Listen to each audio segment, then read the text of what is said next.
Hello, Ben. How are you? Hi, I'm good, thanks. Thanks for having me. No, thank you for coming.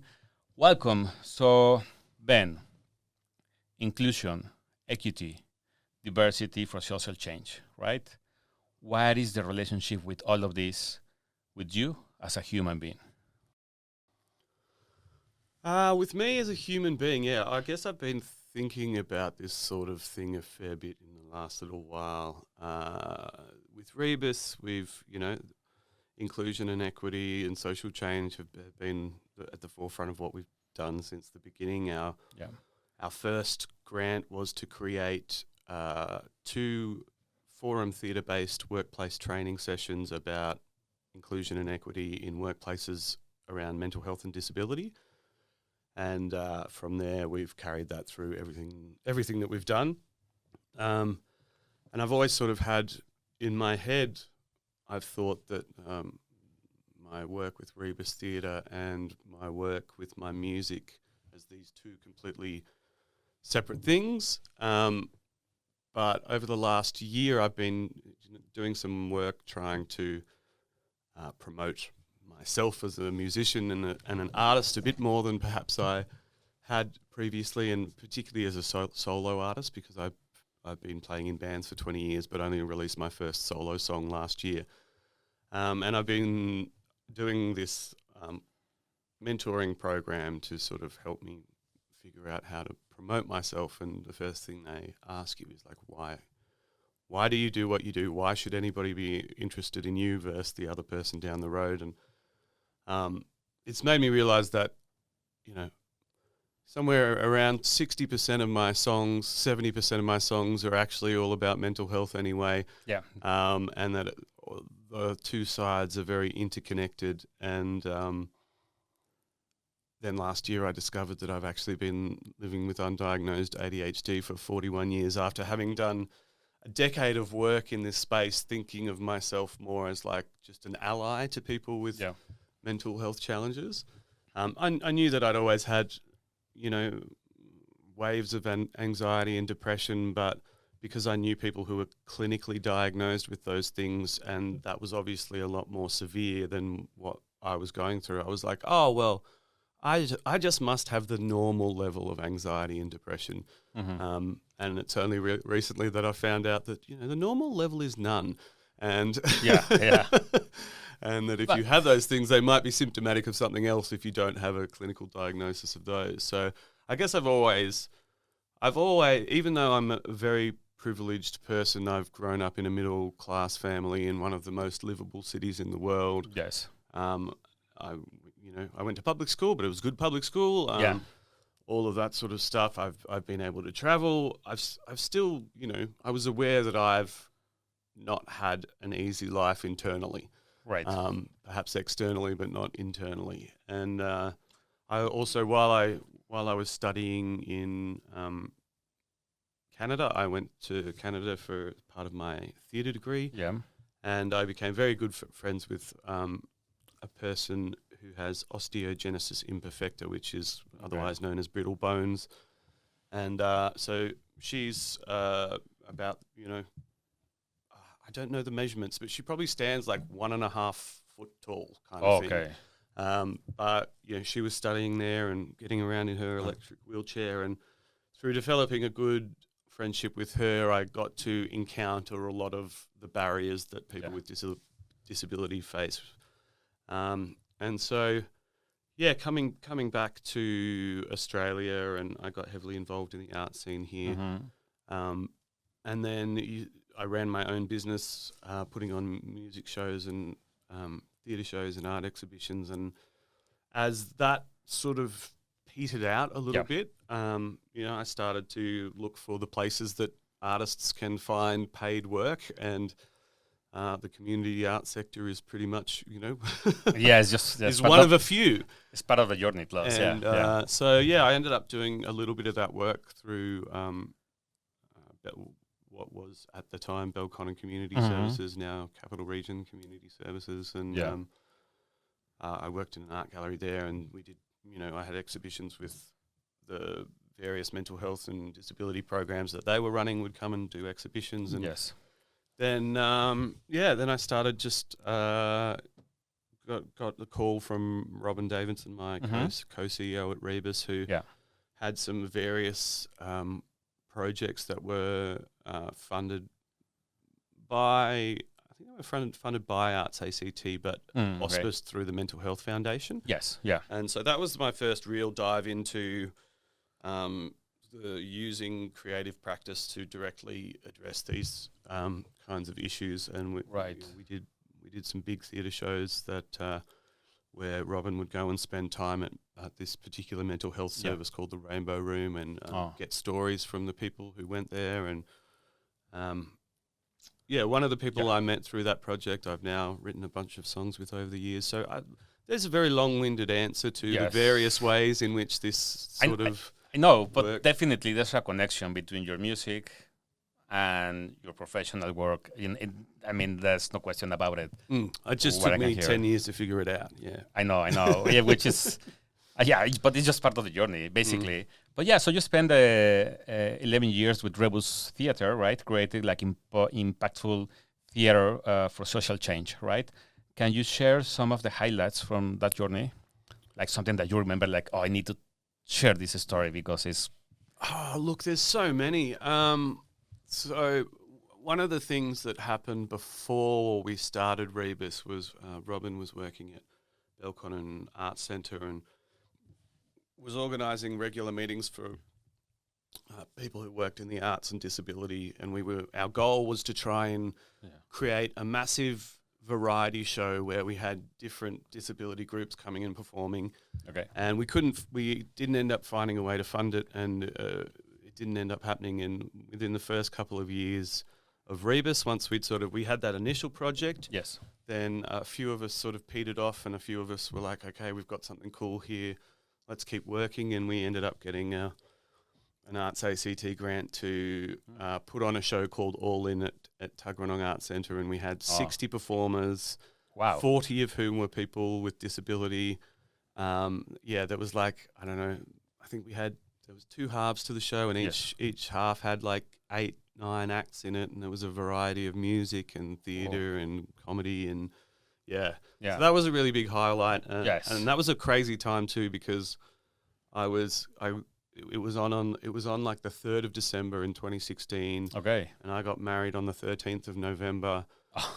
So I was everything was happening up in Queensland, and then sort of had that, then came back down here for the show. Yeah. So that was I guess it was a highlight time of my life, but also, and early that year that was kind of the first year we really started getting some funding and getting a chance to get out and address mental health and disability through some really creative projects rather than the sort of workplace training theatre. Another one we did, was called Fractured, and the process for that was that it was we interviewed 5 people with lived experience of trauma, and 3 people who worked in the field either as psychologists or psychiatrists or whatever, and then we developed a team that was 1 actor, 1 dancer, 1 musician, and 1 sort of digital video artist. Okay. And basically we sat down and watched the interviews, and then he was like, go away and create something for 15 minutes, and we'd come back with different ideas. Oh, wow, So we ended up creating about a 35-minute show that was just a creative development with 1 performance. Yes. And I was the actor in that, so okay. That was a really kind of exciting time to kind of think about the different ways that you can use art to address social issues. That's correct. I mean, I could sit down and talk about so many, but we've had some great shows through a program called the FLARE program, where we worked with groups of people with disability and mental health challenges, and facilitated them to create, devise and perform in a professional theatre a show about issues that were important to them. One was called The Beauty Thief, and it was like a sort of set in a fantasy world, and one was called Utopia, where a group of people went to another planet to find a planet without pain, and then the last one we did was called The Art of Disruption, which was a bit more set in the real world, but still had fantasy elements in a play within a play. So yeah, there's been so much. But it's great because as a team, basically you are changing the life of a lot of people with disability. Like sometimes they need a purpose, or sometimes they need, let's say, an agenda, you know. And then with the first example, it was like really clear. Like it was what, 60% or 60 people? Like 60 people, 40 people who were people with disability. I mean, you know, that make that 41 because I didn't realize I had one at the time. Right, I know. But all of them, they have a different Christmas for sure, you know, and that's really important. So that's amazing. That's amazing. And tell me about that. Like, what kind of services does Rebus offer to the Canberra community, and how they evolve over the years? Like, and especially how the services also have changed over the years, I guess. Well, so we're sort of unique in that we're pretty much like, we do have some core funding from Arts ACT. Yeah. But like over our time, if you look at all the money that we have had come into Rebus over 11 years, like 95% of it is project funding. All right. So we see a grant, or maybe 90%. Yeah. You know, we see what grants are out there, and largely non-arts funding. So a lot of it has been through the information linkages and capacity building program, which was set up through the National Disability Insurance Agency to try and fill some of the gaps that were left by the NDIS. Yeah. We had a big project that was Black Summer Bushfire funding, where we facilitated other artists from various areas affected by the bushfires to go and create community arts programs in their own communities. But in terms of like what services we offer, it's a hard one to answer because it really depends what's happening at the time. Yes, the one thing that has been a constant since very early on is what we call our iDrama program. Yeah. And that's really a sort of casual social drama program for people with intellectual disability. Yeah. And so we originally started doing that through an organisation called Last Genezare, which is a international intentional community organisation. But we carried that program on after they left Canberra, I think. Okay, yeah. And we've gone from anywhere between having one class a week to 3 classes a week at one point, and we're back down to 2 classes a week. Okay. And people just pay for that through their NDIS packages. Yes.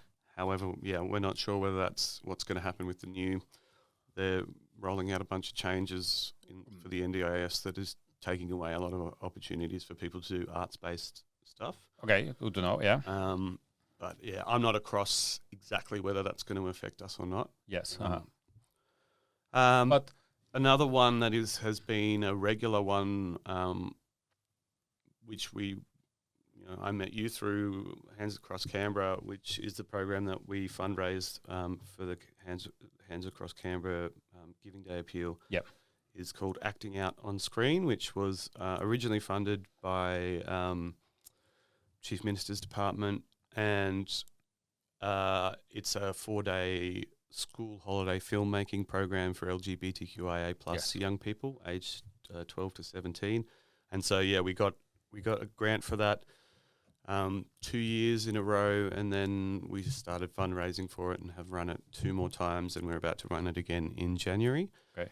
And so we get like around anywhere between 10 and 15 young people, and they're 10 to 4 each day, learning about filmmaking, and by the end of it, they've all created a film. Okay. The last time we did it, which was at the end of 2023, what they actually did was create. It was amazing what they did in the time. They actually created. Yeah. It was 6 films within a film. So So the setting was like Hollywood people pitching ideas for a movie to an executive, and for every pitch they'd gone and made a little film. Yeah. So yeah, that was really cool. And we're hoping this time we're going to be able to get some of the people who have now aged out of the program to come back and volunteer to help mentor the young people. So that's amazing. Yeah, definitely. And then how you think about it's in a way Screen Canberra involved, or do you think they could be involved in the future? Could be. We haven't sort of gone down that route, partly because, I mean, I guess like because we're not predominantly a film, that's not our main thing, and there are so many people out there who that is their main thing. Yes. For us, it's really more about the just the outcomes for the participants, and we use film as a medium because we actually started trying to do that program as a weekly theatre program. All right. And we were having trouble engaging the kids, getting them there every week after school. It was sort of challenging for them to get there, and then so we just thought we're going to make it a school holiday program, and we'll make it film because I guess, we just kind of figured kids might be just a little bit more excited about that, and they were. Oh, okay. And it was so great that we were like, well, we found a good model. Yes. And that's the hardest thing I think in this world is, like in this sort of environment that we're in the funding environment. It's like you get funded to do one project, and when you find a model that works, it's really hard to get funding to do something that's already been done, even though you can show that every time you do it, it's making the world a better place. Yes. It's much harder to So we've just had to do the kind of like grassroots fundraising stuff to keep that going. But that's okay. No, because I remember I'm talking about Screen Canberra. I went to an event this year, and it was related to this agenda basically. Right. So let's see. We'll see. There's always could be a collaboration at some point, and then definitely just to add value. Sometimes it's just about the fact that we haven't thought to make that phone call yet. Yeah, I know. Well, we might help you with that, but yeah, definitely. Okay, so that's good. And then I should just say, while I'm talking about that program, and it's the fact that we've fundraised for it, we did actually get Capital of Equality grant through Chief Minister's Office for LGBTQIA+ Affairs, which is to run some other adult LGBTQIA+ programs, and a little bit of that grant is sort of going towards supporting that program as well. So when sometimes it's about finding a way to fund the new thing. Yep. That supports the old thing a little bit. Right. Yeah. Okay. And also because we're talking about funding a little bit, but I saw that in your website, there's an option like to everyone to donate money. Like it could be one shot, or it could be like in a monthly way or whatever. And thinking about that, what do you think Rebus Theatre needs more from the community now? And what initiatives are you excited about now? That do you think, help us, there's an option here. I mean, ultimately, living in this kind of project-funded environment, every year we're not sure if we're going to exist the next year or the year after that. Sometimes we get multi-year funding for a project. We've got so I guess the answer to the first part of the question is please donate money, become a regular donor. Come and watch stay tuned on our Facebook, on our join our email list, so you can always know when there's things happening and various things that we're up to that you can come and check out, because that will people don't want to give you money unless they can see the good stuff you're doing. So so firstly, come and engage. Definitely, yes. And then but what am I excited about at the moment? We have an amazing project coming up. So one of the first big projects that we got through the ILC program, the NDIA, was to create a new forum theatre workplace training around accessibility to community activities. So anything from, the local bridge club or whatever to the big community organisations. We did community consultation around like what do people with disability and mental health challenges, what barriers do they face just participating in community activities? Yes. And so we did that one in that was called Open Doors, Open Minds, and we've now been successful to get a new grant to address that same issue, but on a much wider scale. We're developing a new one, and then it's touring to. We have to do 90 shows over 2025, which that's a lot. Yeah. And so that's through New South Wales, Victoria, and the ACT. All right. And that's lots of regional cities, all as well as the big cities. Yeah. So we've done the community consultations for that. We've picked the cast. We're starting rehearsals in February, and then the tour will kick off in May. Oh, really? Okay, yeah. That's right away, basically. So there's going to be we're going to be doing a bunch of performances of that for local community organisations. Yeah. But if anybody listening would like to make their sports club or their art club or their croquet club more accessible for people with mental health challenges or disability. This one is specifically the main cohorts we're focusing on intellectual disability or autism and psychosocial disability. So that's just mental health challenges. Yes. Get on our website and just drop us a line, rebustheatre.com. Say, hi, I would love to make my cricket club more accessible, and we will. So we'll be doing a combination of for if there is organisations that have lots of people in one place, then we might just go to them. If there's a bunch of people who are like, okay, well, we've got 5 people here and 10 people there, we might team up and or we'll do public ones that people are just invited to. We can work that a bunch of different ways. Yeah, and I think there's a huge opportunity for regional cities, right? Or regional towns. They always need like something new in a way. Yeah. And adding this value is definitely going to make a difference.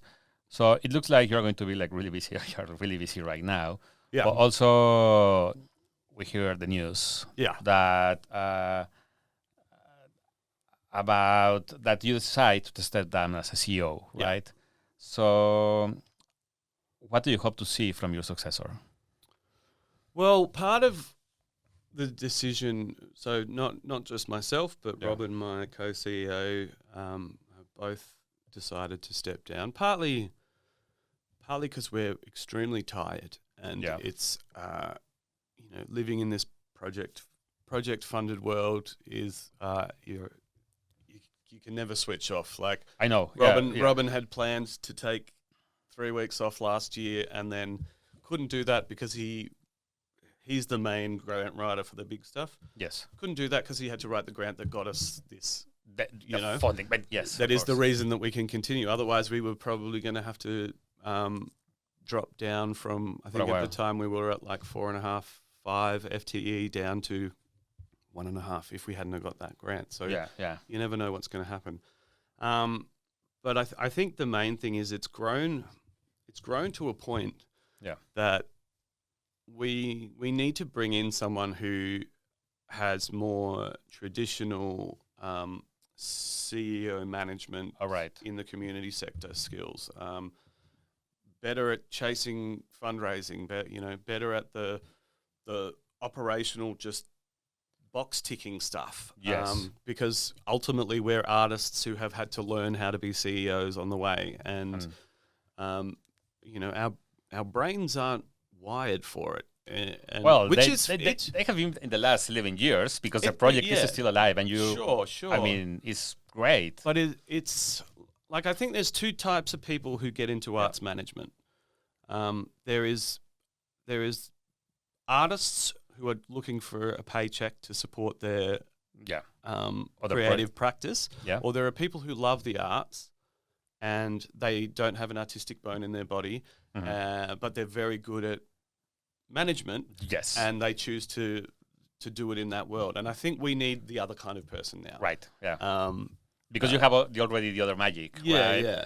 And the team, Robin and I are still unsure to what capacity we may stay involved in the company. Like, it may become a beautiful vehicle for us to bring projects and go, hey, I want to be running this program on the ground. Because that's the thing. It's like, for so long I haven't actually done a creative program in Rebus because there's just too much other stuff to do.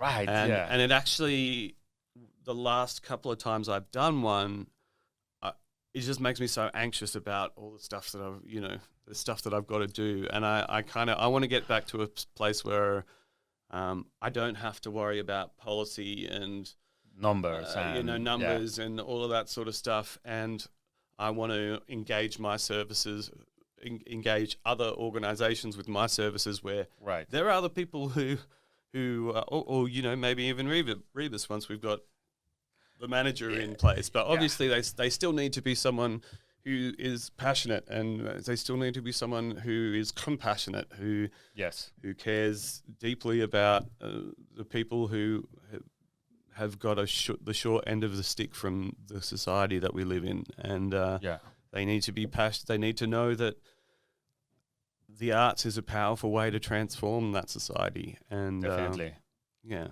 it sounds like a great formula, and you're right, because it's like, now both of you are going to have time to be more creative, and that will bring Rebus like another story to tell in a way.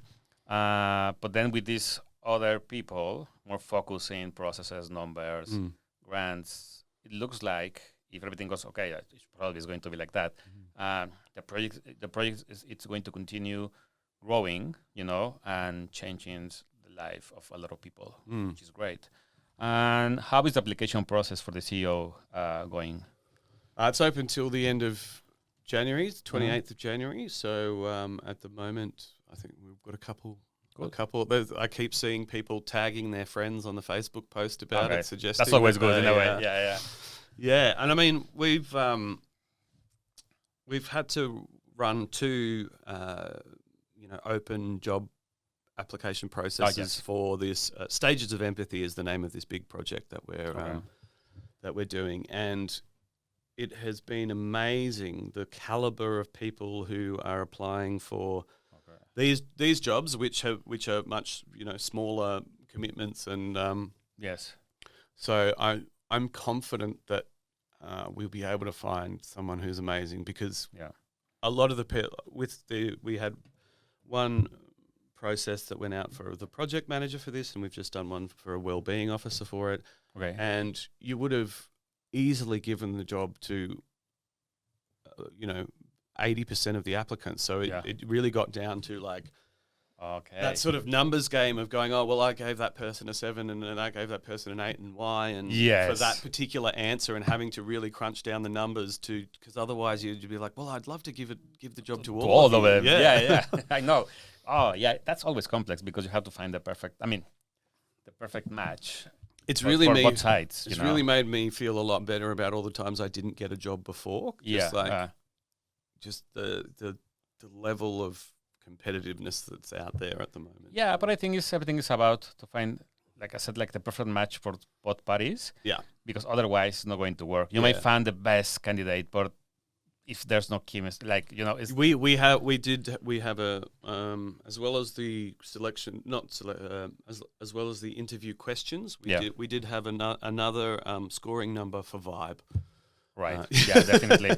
Yeah, and like if someone is going to hire a person, if it's part of the job to find the right candidate, basically.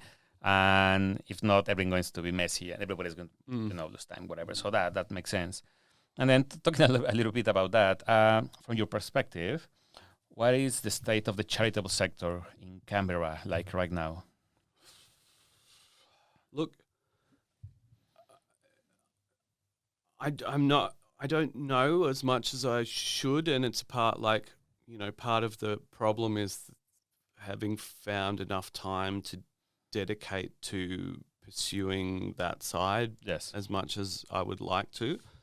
I mean, obviously, you know, the work that Hands Across Canberra does is amazing, and the Canberra Foundations Collective as well. Yeah. Now that they've teamed up with Snow Foundation and John James. Yeah. And yeah, I mean, it's great that they are all sort of connecting the dots a little bit between the people in town that have the money and those of us who are looking for it. That's amazing. Yeah. It's, you know, it's still very difficult to, you know, everybody who comes out to those and gets involved in the Canberra Day Appeal and they're raising whatever they're raising, it's such a small portion of what they do and what they need and what they could use. Yes. But you know, I don't have the solution to that. And that's okay, right? I mean, as we discussed before, like you are pretty busy with everything, you know, and it's just part of it. But I guess that's also happening to a lot of people that is running, you know, organizations, definitely, and this I mean, is in part the of the arts challenges. You know, in the arts too, there are two big organizations that have recently announced that they have to completely come back. So that I mean, they're arts programs, but I would argue that they are community sector programs too.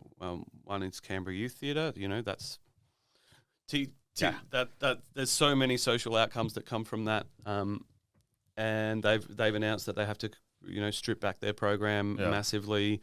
They're not going to be doing as many shows that go on. I'm not quite across what's happening with Culture Break, but I saw some sort of announcement that they're cutting back things there as well. I'm not sure if it's closing its doors entirely or just really stripping back. So yeah, I mean, I think it's a difficult time.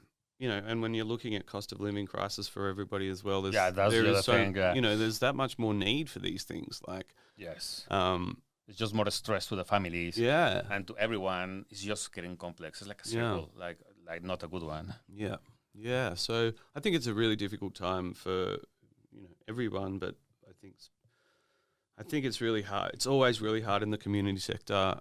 So, you know, in terms of what the giving sector is like, with ADHD, you have all these things where you can sort of imagine this perfect world, but you can't quite figure out how to reach it. But how to put everything together and when to do it, right? Yeah. Okay, I know what you mean. Yeah. And now let's talk about music and community, right? Like, can you tell me about your new initiative, Songwriting for Non-Songwriters program, and can you tell us more about this? Yeah, really I mean, obviously, as I step away from being CEO at Rebus and I'm looking for, you know, what's my ways that I can get back to connecting and creating things with people directly. And, you know, it just occurred to me that I've spent the last 11 years creating theatre with non-actors, mostly because, you know, our programs are working with people from marginalised communities and teaching them to act in a way that can help them express their story. And I'm like, well, I also know a lot about songwriting. Yes. So I can mix that with my experience in how you can, you know, just through certain kinds of exercises, you can give people. We use the term scaffolding. You know, it's like one step at a time. Yes. And the next thing you know, you've created art. Wow. I think people can often be they can get in their own heads about it and be like, oh, well, I can't do that because I'm not good enough, or, you know. You're missing a part or something. You know, I've never done it, so I couldn't do it. I don't play an instrument, so I couldn't do it. But you know, I've sort of been just brainstorming away. It's like the ways that I can almost trick you into writing a song by giving you a handful of exercises and then going, here, you put that piece with that piece with that piece, and then bam, you got a song.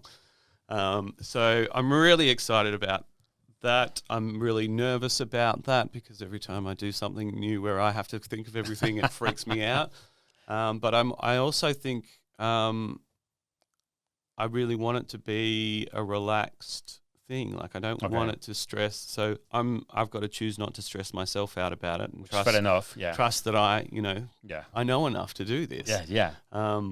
And basically I'm going to be running some people through some things that I do in terms of figuring out. And I'm going to keep it really simple. I want, if people can play an instrument, great.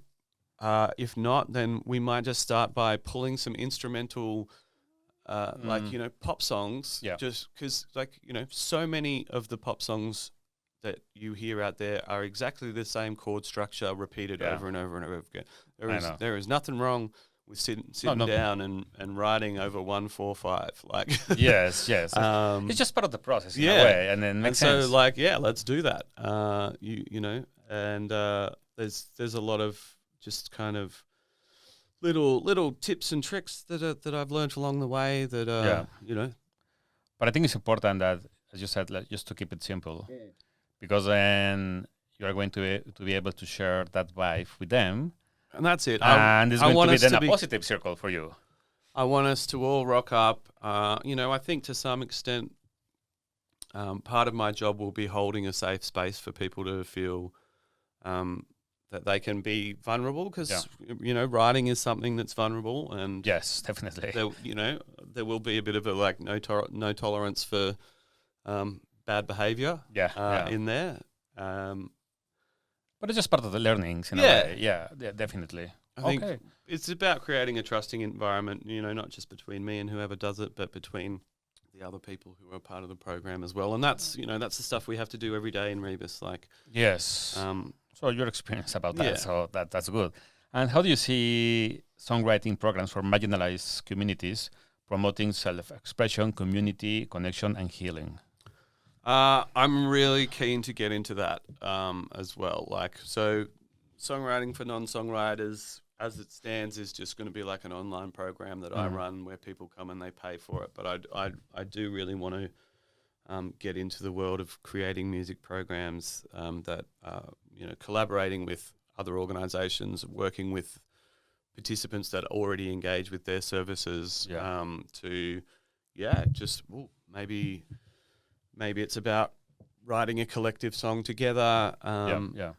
At one point, Rebus was contracted through another contractor, but it was for a program that is run by the Department of Defence called the Arts.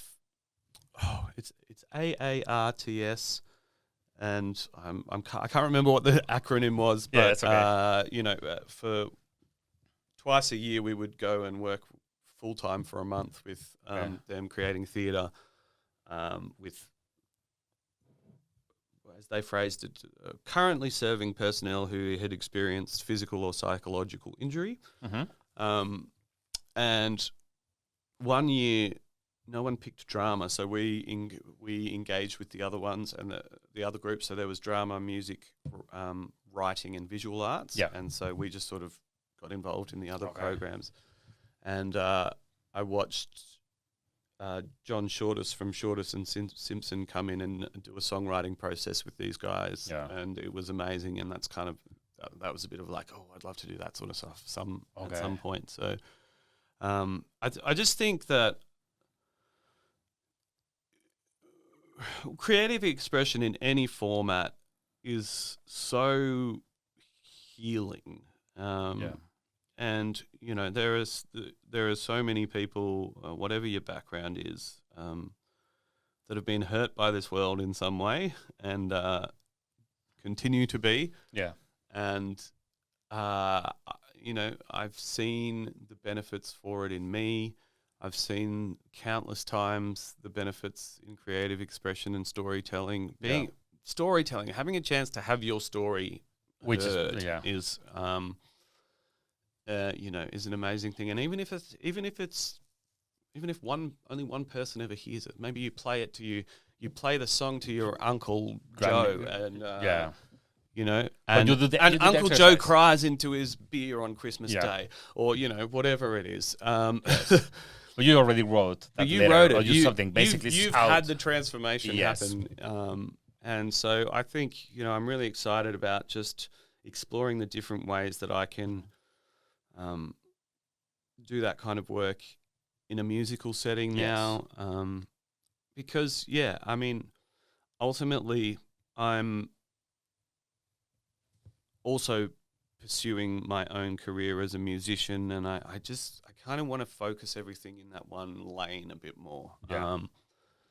I may still do some acting here and there, or I might get involved in a program here and there, but I'm sort of really, at one point I was being a musician, I was doing Rebus, I was running an art gallery, and so there was like art, music, theatre, and at one point I was like, I've really got to just focus that in and just only have music and theatre to split my head between.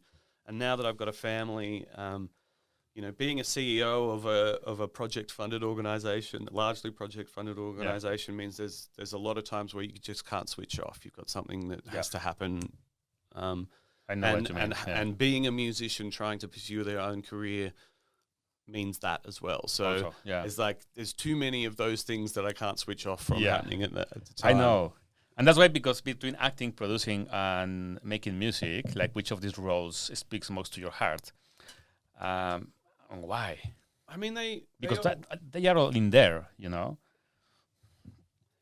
For me, I think one of the reasons again, I'm kind of like interested in trying to do some of the community work in a music setting is that you can achieve a transformative outcome with a lot less funding. Okay. To put on a theatre show and to devise a theatre show with a group of people. Yeah. You have to get so much money to make that happen. Yes. Whereas to fund being able to sit in a room for a couple of hours a week might be different. For a handful of people, like I can make some, and maybe that change doesn't spread as far, or today you never know. Maybe it does. You never know. Yeah. But definitely it's less stress talking about that. I mean, I love theatre. I love acting. I love all of that, and it has the power to change in really different ways too. There's something about being in a room and seeing and feeling and feeling the energy of the actors and what the actors are doing that transforms you in a way that listening to music doesn't, unless it's live. Yeah. That film kind of can, but not quite, because you're not breathing the same air and you're not feeling. Yeah.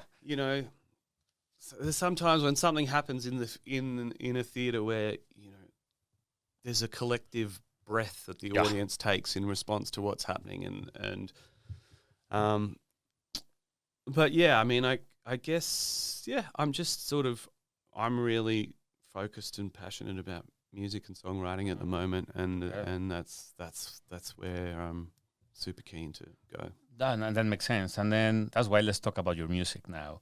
And how do your personal experience and mental health advocacy shape your music?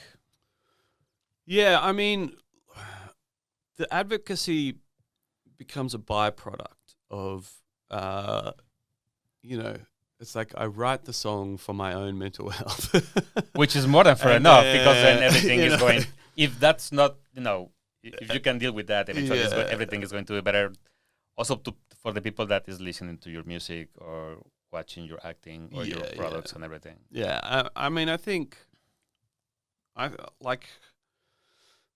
music is probably like the most common and accessible mental health therapy through arts that you can get. You know what I mean? Like, I mean, going to see you can see films, but you can't watch a film every day when you're driving to work, or as soon as you get up in the morning, or while you're going for a jog. Right. Yeah. Like music is it's a thing that helps people's mental health, whether they have clinical mental health challenges or not. And it's always been that for me. And whether that's about going deep into some sad thing or using music to bring you up after you know, out of a sad thing. And having had it affect me so much in that way, it's something that I have always wanted to do and always wanted to explore, give back out to the world. I went on ABC Canberra the other day, and I saw that. Yeah. As I got off, someone had just messaged my website saying that they were in the middle of like a crisis of self, and a particular song that I'd written had really, given them passion to keep going and pursuing what they're doing. And I was just like, wow, that's awesome. Like that's huge. Yeah. And that's just like one little moment that happens. But the impact is there. Yeah. And so I guess what I've now released 2 songs as Ben Drysdale.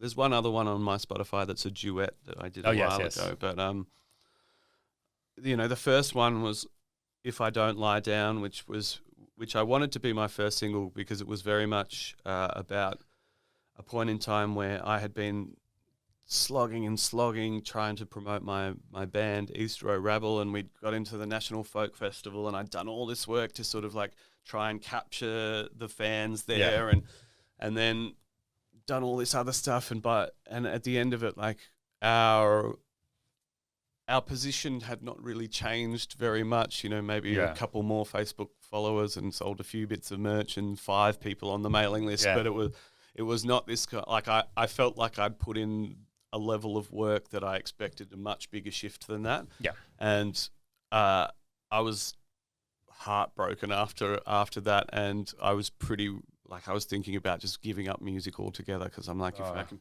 I can put that much work in and see no, not for now, at that moment. And anyway, I ended up a friend of mine that I'd met through a music marketing course had told me about this Hawaii songwriting festival, and I quickly did an application for the Arts ACT under 5K grants, and they helped fund me to go over to this songwriting festival, which it's called a festival. It's more like a songwriting conference. Yeah.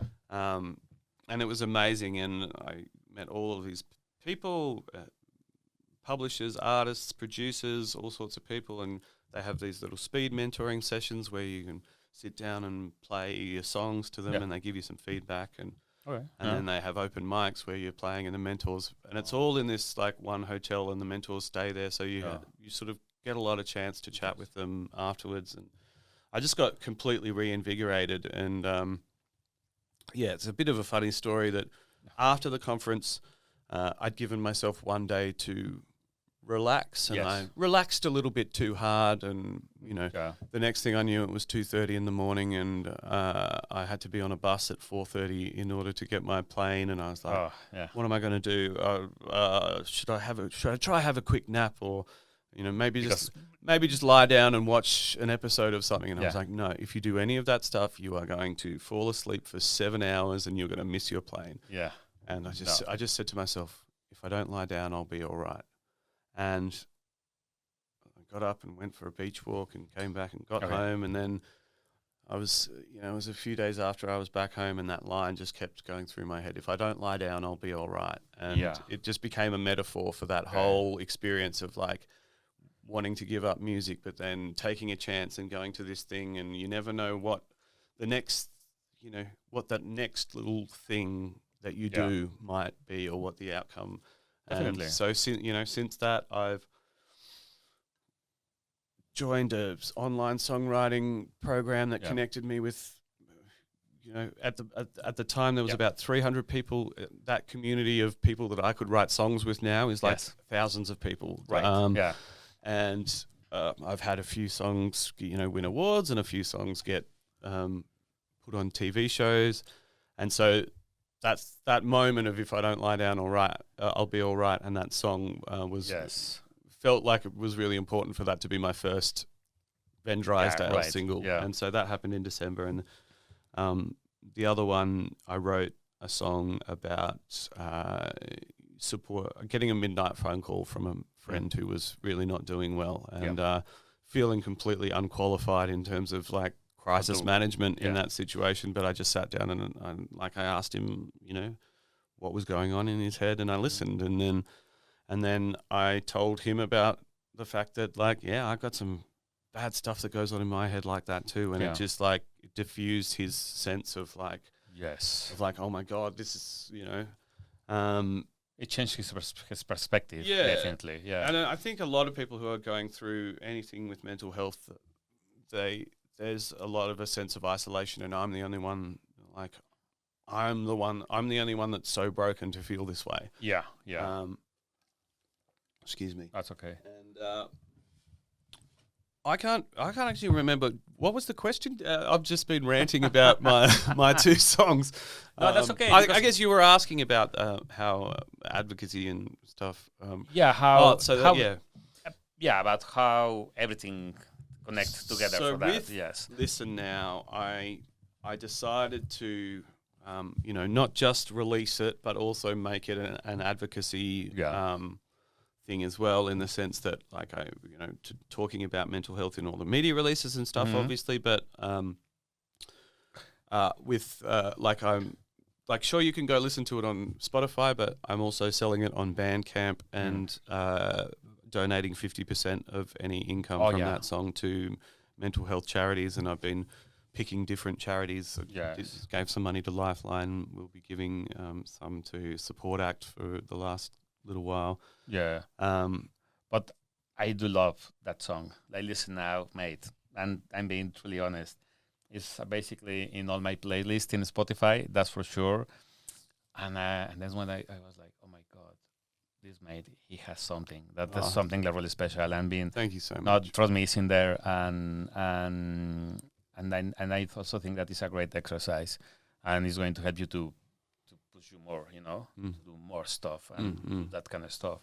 And also it has been like, because you told me something that it's been like really kind of successful, like in Europe and in the States, right? Like with some contests and that kind of stuff. And so it was I went back to the Hawaii Songwriting Festival last year in 2023, and it got second. They have you can submit songs for a song contest there, and it got second place in that. It's not bad at all. It was I managed to get number 2 on the Australian Independent Record Labels Association's indie singles chart for 1 week, directly above Kylie Minogue. I saw that one. But we just pretend that her song wasn't in that chart for 58 weeks, and mine was only for 1. Both, and I do a fair bit of work sending my releases out to bloggers and reviewers and stuff like that, and some lovely people from a range of countries have said lovely things about both of them as well. And that's okay, because it's just part of, once again, the same process, and the learnings and everything, and that's amazing. And after Listen Now and the other songs, how the process of the creative process of writing a song has changed for you? Well, I mean, the main thing that's changed is not since those songs, but those songs were part of it, is co-writing, is inviting other people into your creative process, which is something I always knew that I wanted to do, but until I joined that online songwriting program, had not really done much of. And throughout that 6-month program, I got a lot of practice at doing that, and now I love it. It's because for the first 15 years of my music career, I could only write a song if something was going deeply wrong or amazingly good. And so I would write, maybe 2 or 3 songs a year, and just couldn't kind of sit down and do it as a craft. And that program sort of taught me ways to do that, but but co-writing is one of the best ways to do that, is because you sit down and you start with a conversation, and somebody will say one thing in just talking about what happened to them that week, and they're like, oh, that's a great theme for a song. Let's make a song about that feeling. And then, you know, they'll say something else that happened, and that's a great line for the chorus, or But do you think everybody's ready for do that co-writing? Because I guess it took me a very long time. Like a big step, you know, like oh god. I think some people never do it. Some people. Yeah, I know. Some people love it. Some people only do that. Okay. I mean, it's not your case, maybe, but it's not the only way I write now. Yeah, but it's a way for me to keep writing. Yes. And it's a way for me to force myself to write. That's a good one. In the sense that, like, you know, this year I've been so busy with, you know, we had a baby in the middle of the year, so there was a lot of preparation for that around work and all my gigs and stuff like that. And then since having the baby, as you know, it's crazy times. Yes. And ours was number 2, so juggling new baby with toddler, feeling like they're no longer the center of attention is it's a lot. So you know, and the other day I was sitting there feeling like it's been so long since I wrote a song. Like I wrote one the week before my second son was born, and he was born on the 29th of July, and the other day I was just like I haven't written a song since then. And so I just contacted someone and booked in a co-write, and we wrote a song. Like, we wrote a song in an hour and a half, and I was like, felt so reinvigorated by that. And then a few nights after that, I was, you know, we're having the family over for Christmas, and so we've had lots of stuff to do around the house, fixing up all this stuff that you're like, I'll get to that at some point, but then you got to get to it before you're hosting. And so we've been going to bed really late, like, you know, 12:30, 1 o'clock. Once you get the kids down, then you're like, okay, now we can do the house stuff. Tell me about it. And I was just like lying there in bed and having a chat with my wife, and just like about how hard it was. And I was just like, I just started writing lyrics into my phone, and I wrote a verse and a pre-chorus and a chorus without even really having a melody for it. But I was just like, I just like had the words and the timing, and I just put it all in my phone. So there's still like both sides of the coin happen. But yeah, I mean, I think in terms of just process, it's like finding songs that exist outside myself, whether that's because they're about someone else's story, which I need to do more of. I think, like, I want to do more. I guess I would like to try a bit of that, like, the Australian folk tradition of just like writing a song about a tale of some mold explorer or something like that, you know, or about some impressive person now, but do it in that way that, like, as if you're telling a tale about an old explorer, but it's the person who, you know, I don't know. Yeah, but it's just better. And for example, which artists or bands are your favorites right now? At the moment, I'm really obsessed with a guy called Noah Khan, who he's an amazing lyricist and very vulnerable with mental health related stuff. And he got like a pop. He got signed quite young, I think, and released a number of like really pop songs and did some really pop collaborations. Around 5 years ago, and now he is like, he was always kind of a folk musician, but just like his release to the world was this very kind of pop produced kind of vibe, and he's now just kind of dialed it all back to being much more about, you know, guitars and mandolins and stuff like that, but he's got this huge following now. And his music just, you know, pulls my heartstrings in all the right kind of ways. It's like Noah, Kahan. I'm going to take a look on that. Listen to that guy. He's amazing, and he does a lot of collaborations as well with a lot of people. You never know. That's maybe an opportunity at some point. Oh, look, if I could write a song with Noah Khan, if anybody's listening on Noah Khan's team, then hit me up. Yeah, should be just part of the process for sure. And for example, let's say like you often explore the darkness of human condition in your music. If that's true, can you talk about how this theme brings like light into your life? Well, I think it's that thing about when you hear someone do that, and Noah does that a lot, like it's that whole thing of reminding you that you're not alone. Yeah. When you hear someone talk about the darker side of things in a beautiful way, it gives you permission to experience those things. I mean, yeah. And sometimes it's about just sitting in the darkness and allowing yourself to sit in the darkness because that helps. It helps. It helps you process it. Definitely. You can get stuck in it, and let's try not to get stuck in it. But yeah, I mean, I think it's a form of self-therapy. It's a form of self-therapy, but it's also it feels a bit, like a community service of like, for instance, since I became aware of my ADHD, I create content around that because that's part of me and it's part of my. I do it on my music page. Yeah. There'll be stuff that's got nothing to do with my music. It's me talking about my ADHD experience. Yes.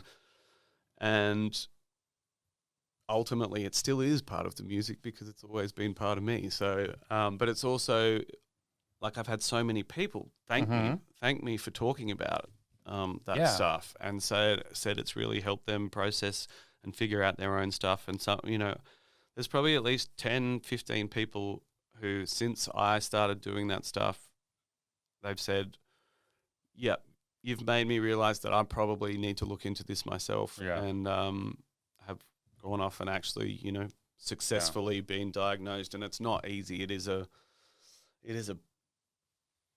hell of a process to do. Right. Yes. Okay. And then because, talking about that, you've been open about your ADHD diagnosis, right? But how do you discover it?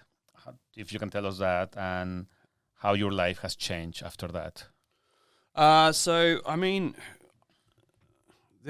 I thought about it probably like 10 years ago. There was a point where someone I knew who we viewed ourselves as very similar personalities, and their child was being diagnosed, and throughout that process, they ended up getting diagnosed as well, which happens a lot.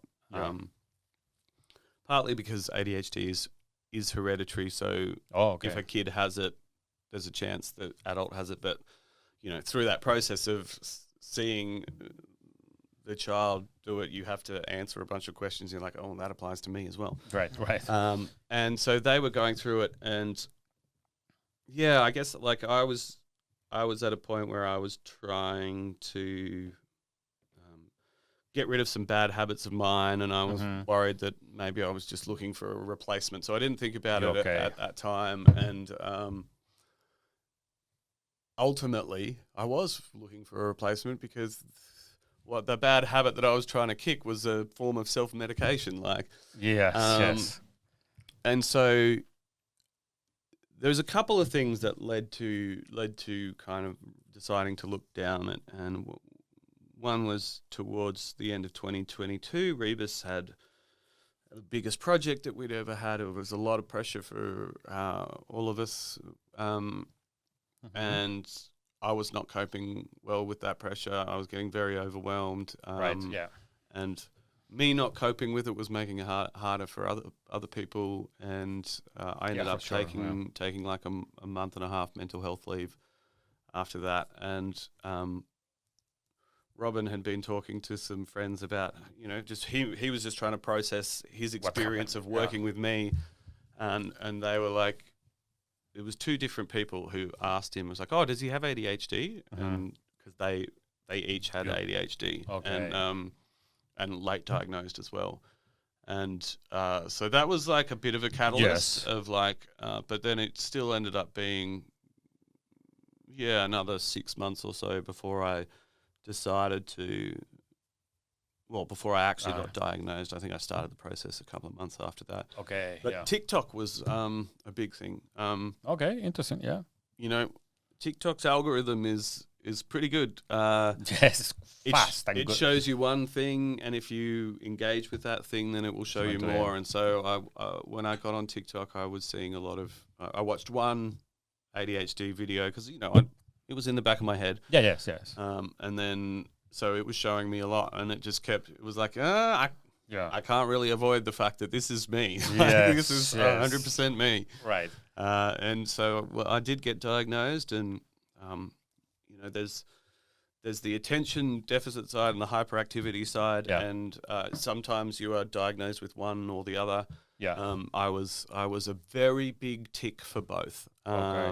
Based on the answers that I gave in the 50 million questions I had to answer. Okay. Yeah. So that's the diagnosis process and what's changed or how's it affected my life. Look, I could talk about that for a very long time, but I think there's a few key things to say. Is like some people experience diagnosis differently. Sometimes there's a lot of shame to it. For me, it was relief. It was like, oh, I can now. It was now I can reframe all of this shame that I carry for all of these experiences in my life that I decided that must mean that I'm a bad person because I did something in this way, or I did something in that way, or I felt this way about this, or I felt that way about that. And this diagnosis clinically lists that someone with my type of brain chemistry will feel this way in certain situations, and to be able to go, oh, that's not just because I'm a asshole. Like that's it's just a scientific thing. Right. Another side of it was that a whole bunch of experiences where I felt really justified about the way I assessed what someone else had done felt less valid because along with ADHD comes a number of things: imposter syndrome, rejection sensitivity dysphoria, where we feel rejection or perceived rejection in such a much more visceral way than anybody does, in a way that like fills our body, and then I look back on all these things where I was like, that person wronged me, and now I'm like, did they actually wrong me, or was that my RSD flaring up? Yes. And actually, what they did was perceivably reasonable. So there's two sides of the kind of mental and emotional processing of that, and every day is medication is great. It's helpful. It stops me being overwhelmed and emotionally dysregulated as often. It doesn't stop me doing it at all. Yes, but at least you have, like, now that you know, you have the key. Yeah, and I think it allows me, it gives me more tools to try and, put a barrier up between my response and my internal response and my external response to go, and it doesn't always work, but if I can pause for a second and go, is this person actually being horrible to me, or is my own head being horrible to me? Yes, and just try and take a breath before I respond, and but now you can do that. The body is still responding, but it's like, okay, man, sometimes the brain can hold it and take it easy and everything. No, definitely. And then I'm going to ask you this because for a lot of people, maybe important. It's like, do you feel you miss opportunities because of this before you got diagnosis? Sorry. Do I feel like I'm like ADHD has led to me missing opportunities? I mean, look, 100%.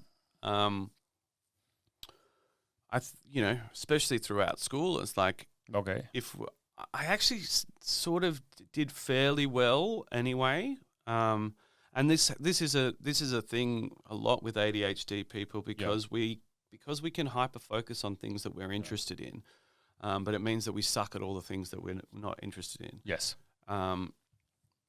And so, like, if there were tools that we could have employed back then when I was in school, especially at university, I think it could have been useful.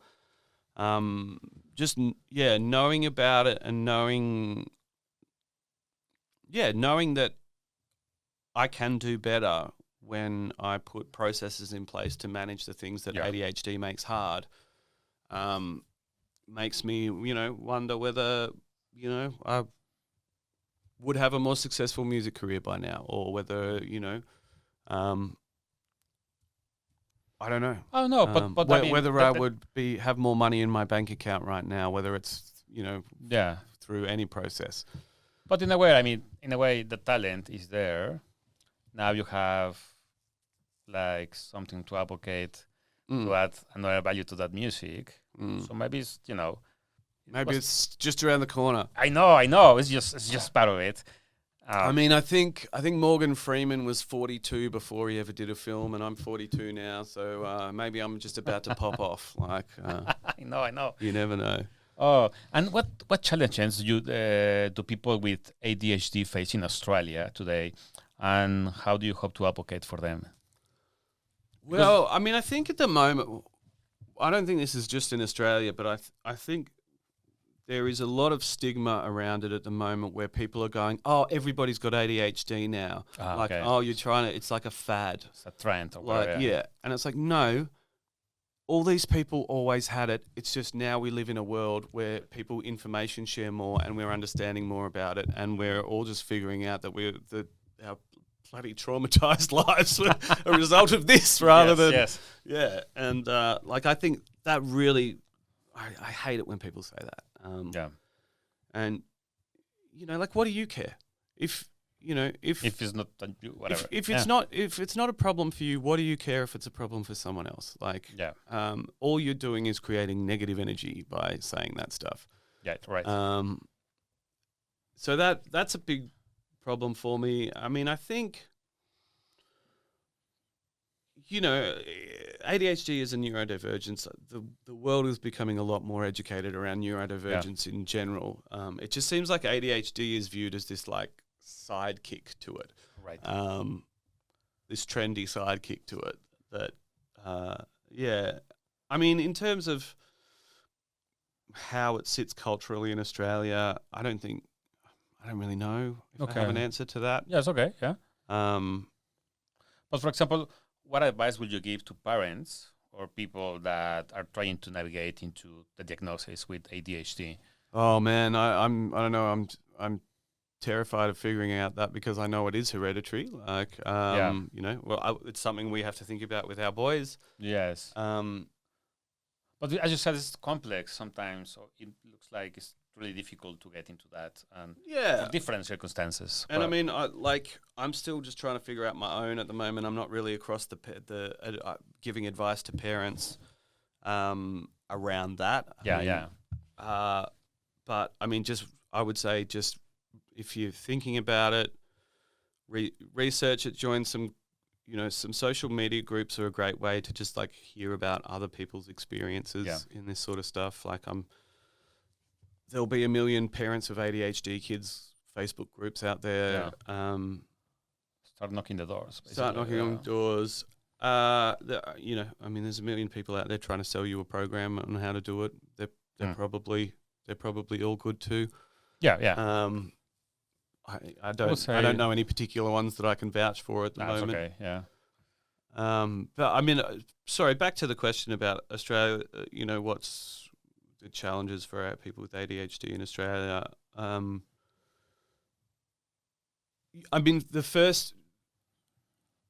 first one, and again, it's probably not really Australia. I don't know what the process is in the States though, or anywhere else in terms of getting diagnosed. But firstly, it's inaccessible financially. Okay. There's a lot of ADHD people who are not that well off because their executive dysfunction has led them into a socioeconomic position where that's the case.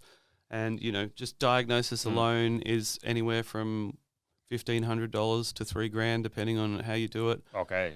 For a lot of people now. Yeah. No. Part of the, and that's just a diagnosis. Like, medication's one thing. Like, ideally, I would love to be having ADHD specific psychology sessions, but I can't afford it. Yeah. But you know, I can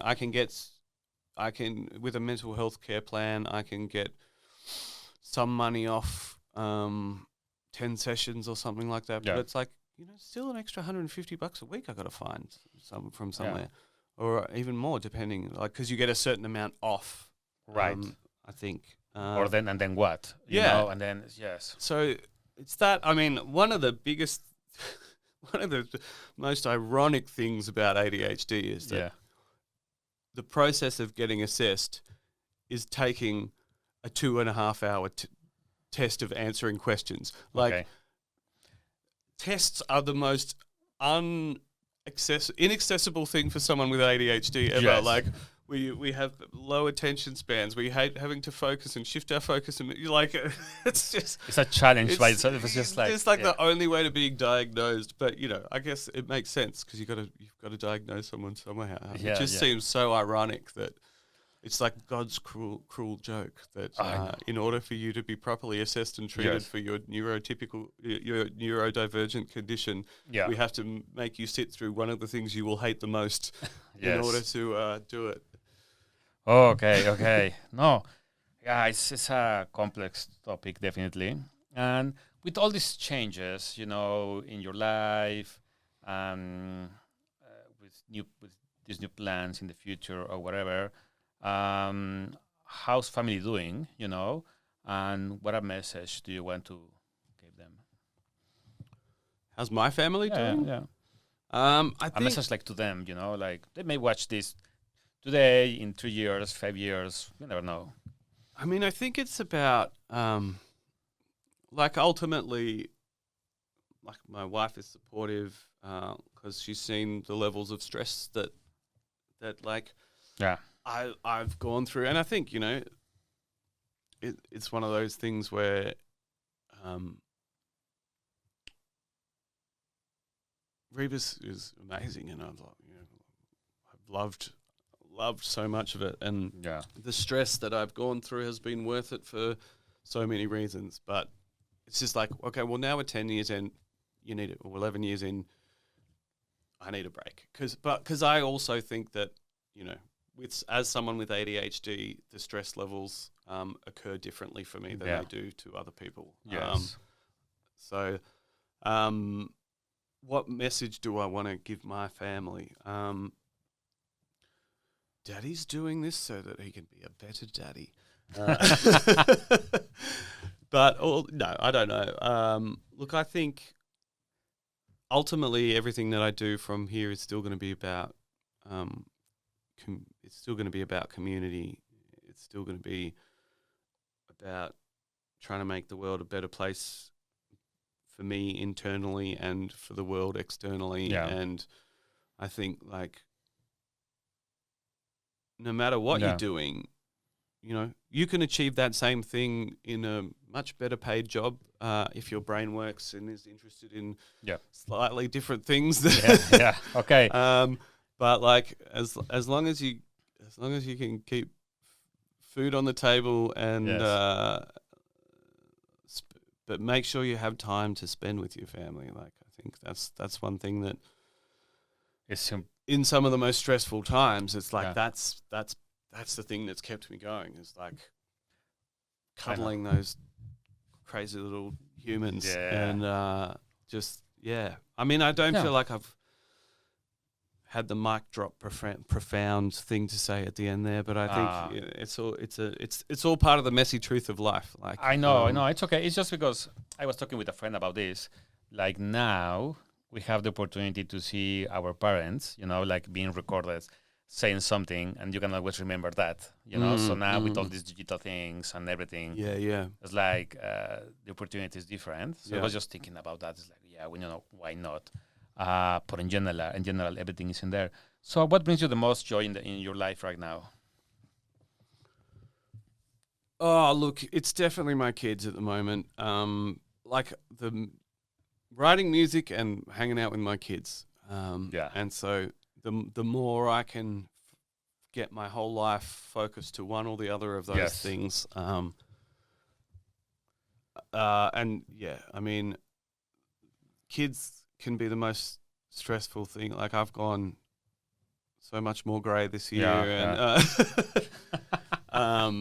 but like time is different now. But when it's good, it's so good. Yes, yeah.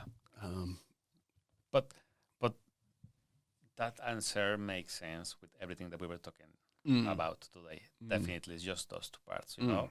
And you are looking the space to do that, and that's amazing. Yeah. So I'm pretty sure your family is going to be like more than happy, no? More and more than it already is, you know, because of all of this. So that's amazing. And finally, what's your next for you? Like, well, yeah, I mean, we've given ourselves until the end of June to step down from Rebus, so that we've got time to bring in a CEO and have a decent amount of handover time. Yeah. If something else comes up between now and then you know that might look different. I might drop back to just doing 1 day a week so I can do handover stuff with them and do something else. I am really interested in setting up ways to use songwriting, either as well as the songwriting for non-songwriters, which is my personal little thing. Looking for ways to engage with community organisations to do that, but also corporate. Like people